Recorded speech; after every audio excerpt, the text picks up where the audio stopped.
الله من الشیطان الرجیم بسم الله الرحمن الرحیم. زما نوم عبدالرحیم دی، د ماموند د کټکوټ د لوی ماموند د کټکوټ اوسیدونکی ما.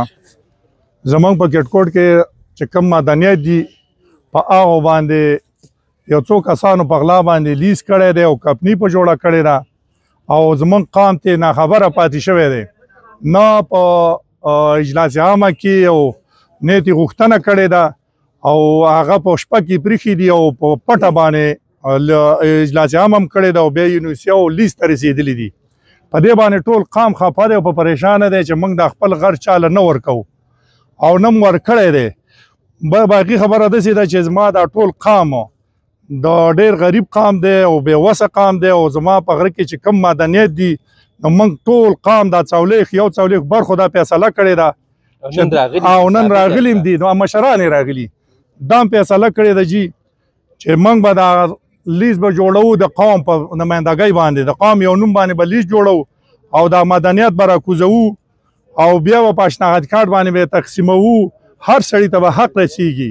په دغه شناختي کارت باندې به تقسیمیږي. د سکول چې کم تعلیم و هغه به هم د دې غره د پنډ نه کوو.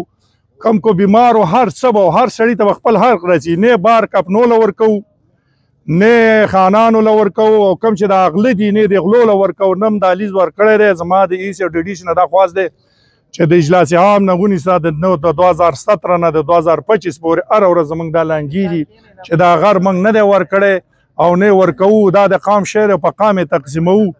زما د الله احکامو نه دا خواست دی دا کوم پیل چې دغه لیز دا جوړ کړی دا د کلوز کې بندي کې کمیټۍ ته دې ولیږي او چې قوم ته دا غر ازاد شي او قوم په خپل نوم باندې نوی لیز وکړي او راکوزي کړي او قوم ته دې پیدا ورسیږي. زما ټول د سرکار او د حکومت او بالا ټول افسرانو ته دا خواست دی چې زموږ د ټول قام دا فریاد واوري او دا نن راغلی دی حاضر دی ولاړ دي او د خپل حق غوښتنه کوي چې زموږ نه ظالمانو او غاصبانو په غره باندې لیز کړی دی په پټه باندې دا دې موږ ته آزاد کړي.